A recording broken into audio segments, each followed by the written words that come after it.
सबसे पहले तो मैं कांग्रेस आला कमान का धन्यवाद करता हूं कि जिन्होंने मुझे प्रदेश के सबसे बड़े ज़िले का कार्यभार कांग्रेस पार्टी का संभाला है। मैं इसको पूरी निष्ठा के साथ निभाऊंगा। मैं हर एक गांव तक, हर एक विधानसभा क्षेत्र तक और अगर हर एक बूथ तक पहुंचने की कोशिश करूंगा। और सबसे पहले जो कल हमारी पालमपुर में मीटिंग थी, वर्कर मीटिंग हमने रखी थी, मैंने उसमें एक अपने जो हमारे सीनियर लीडर वहाँ पे बैठे हुए थे, जो एमएलए या मिनिस्टर से, मैंने उनसे निवेदन भी किया है और निर्देश भी दिया है डिस्ट्रिक्ट कांग्रेस कमेटी की तरफ से कि हर महीने जिला कांगड़ा में हर ब्लॉक में जो है, जैसे हमारा जो ब्लॉक कांग्रेस कमेटीज बन जाएंगी, हर महीने एक मीटिंग सुनिश्चित की जाए। ब्लॉक कांग्रेस कमेटी की हर महीने मीटिंग होगी ताकि जो नेताओं के साथ और वर्कर्स के साथ सीधा संवाद उसी विधानसभा क्षेत्र का हो सके।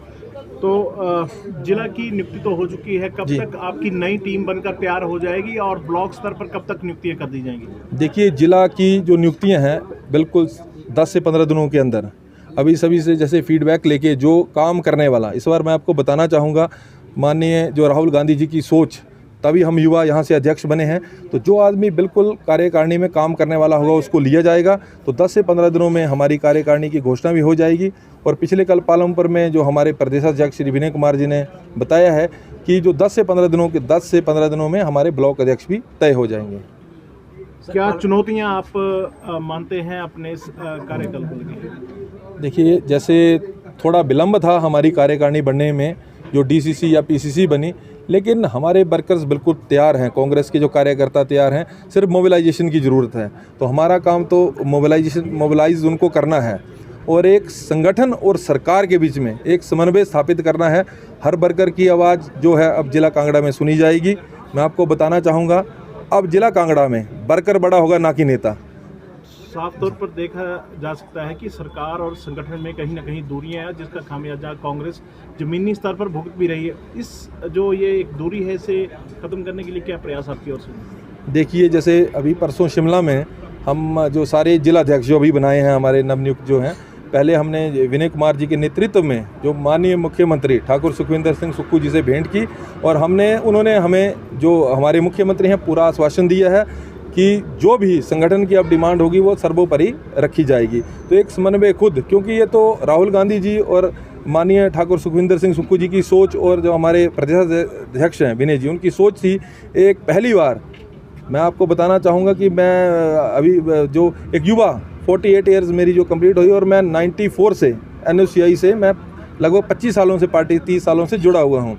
तो एक ऐसे लोगों को मौका दिए जो हमारे में काम करने की जील हैं। तो हम इस पे पूरा खरा उतरने की कोशिश करेंगे। आप लोगों के समक्ष इस वक्त एक बड़ी चुनौती ये भी है कि कांग्रेस जो है, जो मनरेगा एक्ट में बदलाव किए गए हैं, उसका नाम लगे, उसको लेकर के अब जो है एक ग्राउंड पर जो है प्रदर्शन करने जा रही है। किस तरह अपने कार्यकर्ताओं को मोबिलाइज करेंगे? देखिए, सबसे पहले मैं आपको बताना चाहूँगा कि मैंने जिला कांगड़ा में मीटिंग शुरू कर दी है। जिस दिन एक बैजनाथ में हमने मीटिंग की, आप उसका पता करें, लगभग 1000 से 1200 कार्यकर्ता बैजनाथ में थे। पिछले कल हमने जो मनरेगा बचाओ संग्राम पालमपुर में मीटिंग की। मैं आपको बताना चाहूँगा, कल डिस्ट्रिक्ट की धीरा में जो हमारा क्रमिक भूख हड़ताल 11 से लेकर 3 बजे तक धीरा में जो है डिस्ट्रिक्ट कांग्रेस कमेटी वहाँ पे एक ये करने जा रही है। और कल मैंने जो टंबर में जो जसिमपुर विधानसभा क्षेत्र है, कल वहाँ पे कार्यकर्ताओं की मीटिंग, जो मनरेगा बचाओ संग्राम जो हमारा चला है उसके ऊपर मीटिंग रख दी है। उसके अगले दिन सुला में, क्योंकि कल तो सुला में आपका वो होगा हमारा जो भूख हड़ताल है, उसके अगले दिन जो सुला में फिर दोबारा से जो है ब्लॉक कांग्रेस कमेटी की मीटिंग रखी है इसके। तो मैंने तो जैसे ही मेरे को पदभार आला कमान ने दिया है, मैंने मीटिंगें शुरू कर दी हैं। 2 विधानसभा क्षेत्रों में मीटिंगें हो चुकी हैं और कल और परसों में 2 विधानसभा क्षेत्रों में और मीटिंगें कंप्लीट कर ली जाएंगी। युवाओं की बात करके, महिलाओं की बात करके कांग्रेस सत्ता पर काबिज हुई थी। 5 लाख रोजगार का वादा था, वो अभी तक कहीं धरातल पर नजर नहीं आता। महिलाओं को 1500 रुपये अभी तक नहीं मिल पाए हैं। किस तरह आप जो है लोगों को कॉन्फिडेंस में इसमें लेंगे कि वो सरकार के साथ चले? देखिए, ऐसा नहीं है, सीमित संसाधनों के बावजूद भी प्रदेश के यशस्वी मुख्यमंत्री जी ने रोजगार दिए हैं। अभी मेरे से अभी एक पत्रकार बंधु ने पूछा कि आप बताइए, एक नियुक्ति बताइए। मैं आपको बताना चाहूँगा, सिविल सर्विसेज के अभी रिजल्ट निकले मेरे अपने बैजनाथ से। एक लड़का डीएसपी, जो एक बड़े गरीब घर से, अभिषेक नाम का लड़का जो डीएसपी बना, ऐसी बात नहीं है। अभी पटवारियों की भर्तियां हैं, वन मित्र की भर्तियां हैं, वो भर्तियां हो रही हैं। लेकिन इतने सीमित संसाधनों के बावजूद भी सरकार चलाना, मैं तो प्रदेश के मुख्यमंत्री का धन्यवाद करता हूँ कि वो इन परिस्थितियों के बावजूद भी सरकार चला रहे हैं, वो बहुत बधाई के पात्र हैं।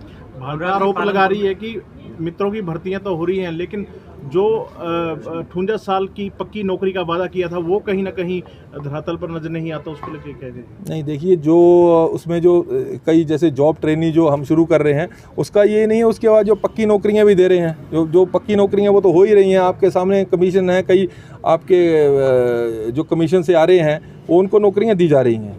अनुराग जी, पालमपुर में 16 परिवार भाजपा में शामिल हो गए जी, बड़ा पलायन है ये कांग्रेस से। देखिए मैं कल पालमपुर में था, जो हमारे वहाँ के लोकप्रिय विधायक आशीष बुटेल जी ने कल इसके ऊपर बिल्कुल चर्चा की। उन्होंने ये बोला कि जो भाजपा के लोग हैं, कई लोग मैक्सिमम, उनको ही आप भाजपा में ज्वाइन करवा रहे हैं।